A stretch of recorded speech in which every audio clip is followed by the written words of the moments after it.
Tere sõbrad, teadlased on välja selgitanud, et täpselt 5 kuni täpselt 8 aastat kulub siis, kui on vaja osta jälle uus telekas. Ja täpselt nii kaua aega tagasi me rääkisimegi Heigoga telekatest, nii et nüüd on siis viimane aeg osta uus telekas. Ja mis vahepeal juhtunud on? Juhtunud on tegelikult päris palju. Nii.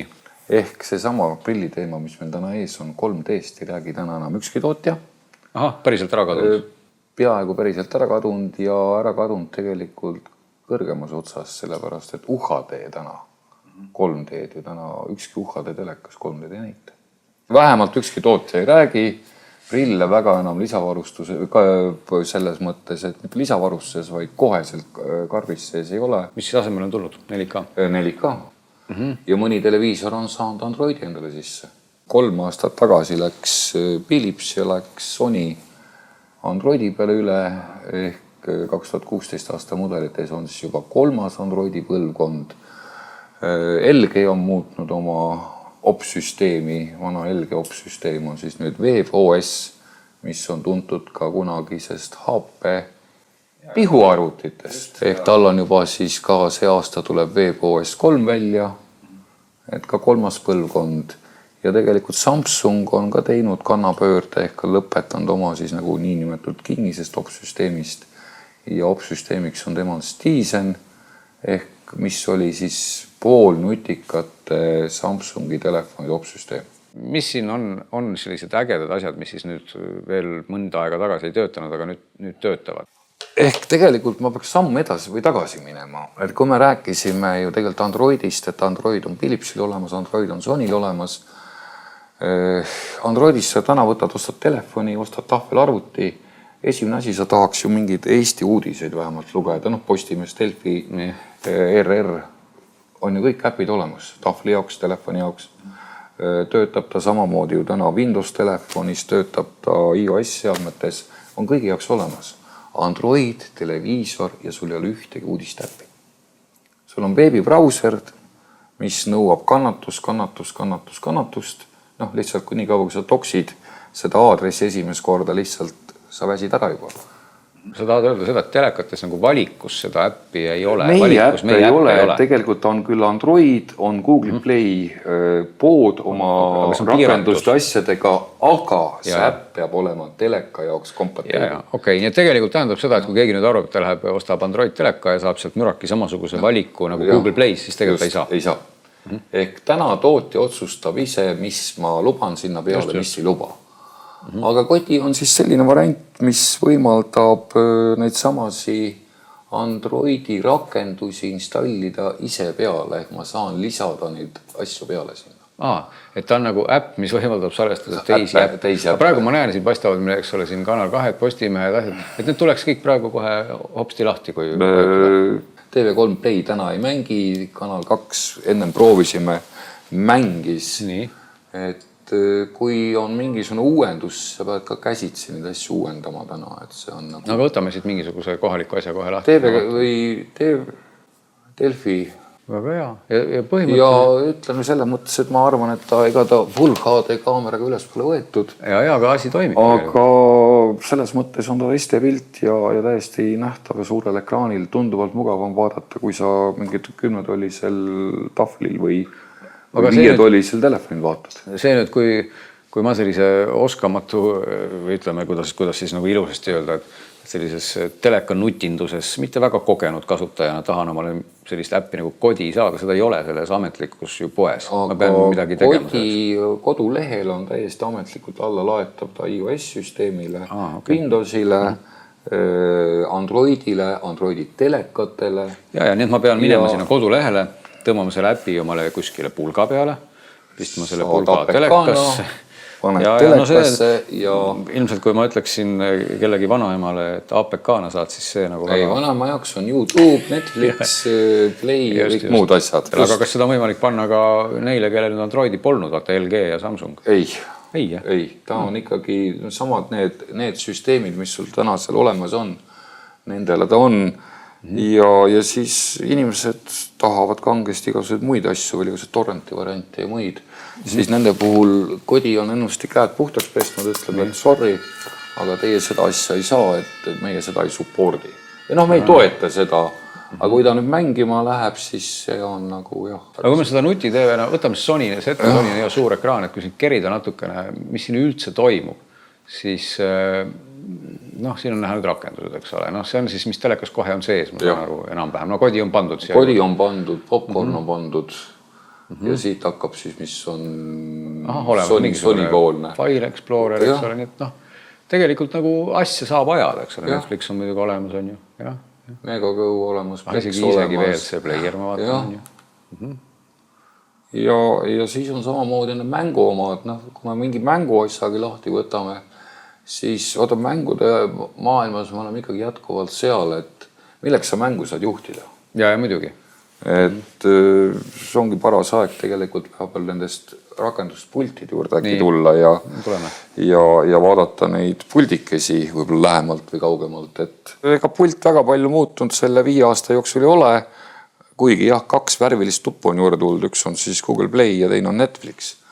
Ja Netflixi puhul muideks on täna, minu arust oli vist 2 tootjad, kellel on täiesti puhas ametlik õigus, kõik tingimused on täidetud, on LG ja Sony. No Philipsil on ka Netflixi nupp muide. Ja, et see on üks asi täiesti, et kui telekasse Netflix sisse tuleb, peab olema puldis Netflixi nupp. Okay. Kui nuppu ei ole, siis Netflix ei luba äppi peale panna. Okay, see on nagu selle järgi see nagu aru, et kui küsida poes pulti vaadata, et siis on selge pilt. No Philipsi puldi teisel pool on, eks ole, muidu on samasugune, teisel pool oli siin klahvistik, eks ole. Ja siis on, ütleme, veebis ja võib-olla samas Google Play's otsida, et ta tahab mingit äppi, on ta ikkagi sipa mugavam kui see vägagi palju mugavam. Vasak, parem, üles, alla, ok, et see on nii ja naa. No väike arendus võiks olla veel, et see sama, mis on joysticku variant või et no, pinda on ju, toome klahvid laiemaks, teeme selle pinna keskele. Aga kas seda ei ole kellelgi? Seda oli Samsungil endal kallimat otsamudelitel ja LG-l tegelikult 8-9 oli ka, oli siis pult oligi selline näpuga, touchpad ja juhatasid ja tegid. Siin on meil selline keskklassi või ütleme siis kõrgem keskklass 6-7 seeria ja nende puhul siis ikkagi peab läbi ajama tavaliste pultidega. Võtame Samsa puldi. Samsa puldil on suurus muutunud läbi aegade, kord ta on natuks pikemalt, kord natuks lühemalt, aga põhimõtteliselt mina ütleks küll, et see puldi kujundusdisain on juba olnud 6 aastat ühesugune. No LG on oma pultides, ma tean, et siin on tekkinud vahepeal see sama asendisensor juurde või see, et sa võid siis nagu Wii'ga asju juhtida. Täiesti ilusasti kiirelt toimiv ja liikuv, et väike viirekene või noh, Wii-pult täpselt see sama. Tegelikult olgem ausad, et sellise nuti-TV juhtimiseks selline nooltega pult on ikka üks häda ja viletsus tegelikult. Et vähemalt ekraanist ta välja ei saa, et aegalt tahtsingi just, et läheks vahepeal juhiks Sony või läheks LG peale, Philipsi peale, aga ei jääb ta ilusti raami peale ja täpselt nii nagu see liigud, nii täpselt sa ka teed siin. Aga nüüd see sama pultide ja seeriate jutt sa vahepeal mainisid, eks ole, mis meil siin praegu väljas on, meil on siin praegu 4 telekat tegelikult, eks ole, ja need on natukene kõik sellised nagu seinast seina, ütleme, mudelid, et siin on siis Sony, LG, Philips, Samsung, aga erinevas siis nagu mudeli klassis on ju. No natuks erinevad suurustega küll on ka üks asi, et 40 tollist. Plus siis see, et mis sa selle raha eest, ütleme, mis sa selle mudeliseeria eest nagu saad, et kui nüüd vaadatagi seda mudeli valikut, et millest see algab ja milleni see välja jõuab, mis need omadused on? Et ühes asjas on vähemalt õnneks jäänud kõik telekatootjad nagu ühte auku. Nii. Ehk 5. seeria, 7. seeria, 9. seeria. 3. on alt ära kadunud, ehk see hinnad alates ja televiisorilaadne toode, et neid enam ei ole. Täna on siis hinnad alates on 4. seeria, kus siis on ainult ekraan ja ilmselt 1 või 2 sisendit. Isegi 6. seeria võib olla ilma skaardita, isegi ei ole ka vahetükikest, millega saaks kaarti panna. Selliseid säästuvariante on ka olemas täisseeriates, aga 5 on täiesti tavaline jätkuvalt veel Full HD, 6 on natuks ilusama disainiga, ilmselt suurema mäluga ja 2-tuumaline. Et ka tuumad hakkavad täna siis protsessori tuumaksed hakkavad üha rohkem seoses video maha mängimisega ja ütleme ka teine asi seesama, et sa SD pildist ja veel ikkagi saaksid kätte UHD ehk siis põhimõtteliselt siis mitte 4 korda, vaid väga palju kordi, 16 korda vist rohkem juba selle pildi kätte. Et sul peab olema ikkagi väga hea prose, mis kui see graafikat nii hästi saaks joonist juurde pikslit teha. Täna saad sa 7. seeria juba UHD ekraani ehk siis 4 korda rohkem piksleid kui tavalistel full ekraanidel. 8 on mingi disaini oma või öko oma erinevatel tootjatel ja 9 on siis jätkuvalt see kõige tipp. Aga 9. on jätkuvalt, ma personaalselt, eks ole, ma ei tohiks kõva häälega öelda, aga mulle õudselt meeldivad Philipsi telekad tegelikult sel põhjusel, et neil on Ambilight, millest me pole muidugi üldse rääkinud. No ikka see ainukene ei ole.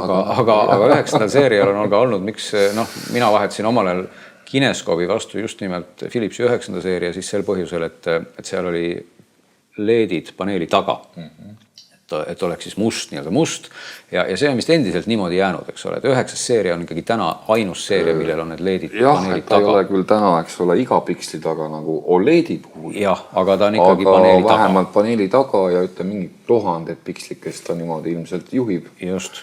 Ja saab ka rohkem mängida, ehk see mikrodimming toimetab. Kui ta on ikkagi ääre-LED-idega, jah, täna on tarkvara läinud paremaks ja targemaks ja saab aru, proovib seda heledat osa hästi heledaks teha ja tumedat tumedamaks. Aga ääre-LED-i puhul on ikka ega see must kõige mustem ei ole ja ta ikka kumab läbi. Nii et põhimõtteliselt, kui ikkagi raha on ikkagi piisavalt, siis on nagu 9. seeria see parima LCD paneeliga pilt kõikidel LG-l 9. seeria on sul juba OLED. Ja LG on läinud OLED-i peale. See pool juba, eks ole. Ja muidugi nüüd, kui nüüd lõpuks jõuda, siis ka veel hindade nii-öelda teemani välja, et see tähendab ka seda, et see 9. seeria on ikkagi siis täna täitsa utoopilise hinnaga. Auto hinda ikkagi. Mida on vanasti nagu ei olnud. Vanasti 9. seeria oli nagu ostetav toode. Aga täna siis ilmselt on siuke 5-6 tuhat. Aga ütleme tegelikult, kui sa võtad see pildiparandust, 1-tuumane, 2-tuumane, 2-tuumane, 4-tuumane, 4-tuumane, 8-tuumased, täna 9. seeria, 8. seeria valdavalt, siis tegelikult ma usun, miks tasub järgmist aastat oodata, et nii. Järgmine aasta on see, mis on 9, siis on järgmine aasta 8 sisu poolest, 8, 7, 7, 6, 6, 5, 5 aastat ehk 5 aastat 9. seeria tipp on täna siis ma ütleks see 5-6 seeria. Jah, aga samas ikkagi ja ka pilt, telejaama pilt ei ole muutunud. Telejaama pilt ei ole muutunud, aga teistpidi see paneel, nagu näha tootjad ikka väga visalt seda tagantvalgustusega LED-i paneeli ei pane madalamatele seeriatele, eks ole. Kõik läheb paremaks iseenesest. Reso läheb paremaks, proset lähevad paremaks, omadused tulevad paremaks, aga palun väga, see paneel ikkagi seda hoitakse. See paneel on tipus, ei sellel midagi teha, muud teha. Ja muidugi asi siis, mida ma ise personaalselt väga fänn on see sama Philipsi Ambilight ja seda teistel ei ole üldse endiselt, eks ole, ja nii ongi.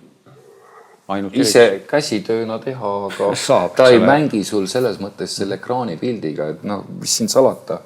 Olen ka mina teist põlve järjest Philipsi Ambilighti kasutaja ja ei taha ka nagu ära vahetada, lihtsalt see on see elutoa element ja kõik. Kuidas sulle nii-öelda laiemas lõikes tundub, et kas firmade brändide nagu pildi kvaliteedil ka nagu selles mõttes tõesti mingid vahet nüüd väga või ikkagi pigem ongi Philipsi puhul, kellele meeldib Ambilight, siis on selge, et on see Philips, aga praegu me siin vaatame neid telereid, eks ole, selge see, et Sony on kõige suurem ja tundub praegu siin küll nagu üli sellise särtsaka ja kihvti pildina. Kas on siis nagu, kas võib öelda, et Sony on lihtsalt kihvti pildiga või see on ikkagi mudel? Sony on 2016 aasta mudel ainukene, ülejäänud on 2015 kõik. Selle mõttes mudeli vahetused tavaliselt toimuvadki aprilli-maikuus. Ehk sinnamaani see telekas on valmistunud 2016, aga sisu, disain ja kõik asjad on ikkagi eelmise aasta 2015 aasta mudeli oma.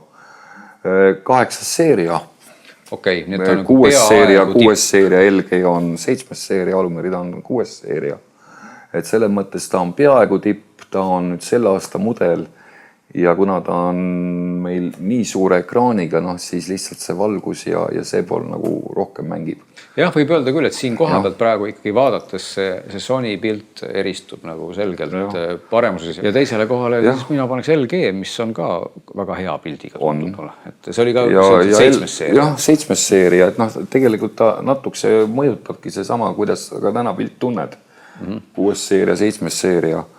Ja ütleme, kui sa Sony puhul ei pea väga valima seda vaatekohta, et kas sa oled nüüd püsti, me ennem proovisime siin, et vaatenurka, et ka just üles alla vaatenurka, siis sama on ka LG-l täna, et kui me siit nurga alt vaatad, on see ikkagi pilt must ja täiesti korralik.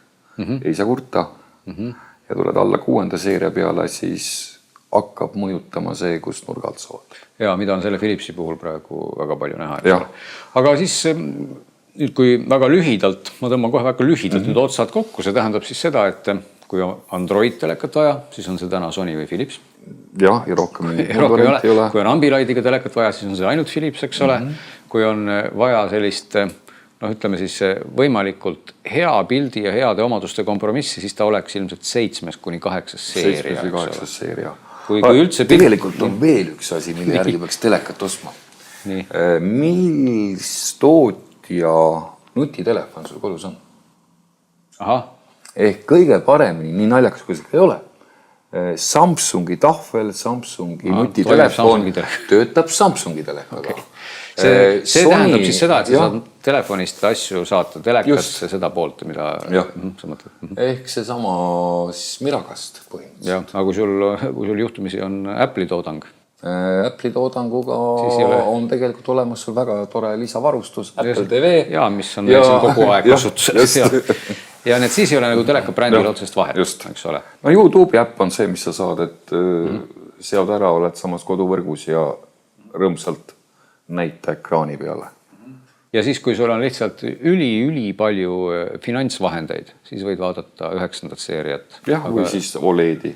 Või selle mõttes, et sa tahad ka täna olla 3-4% ostjatest on ikkagi see, et mul peab olema ikkagi kõik uuem ja võib-olla nad ei vahet iga aasta, vahetavad üle aasta.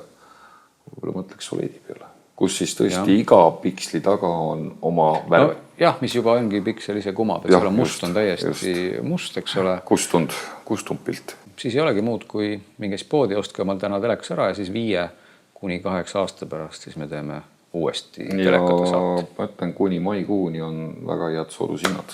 Ja, see siis on nii-öelda eelmise aasta mudelid, eks ole.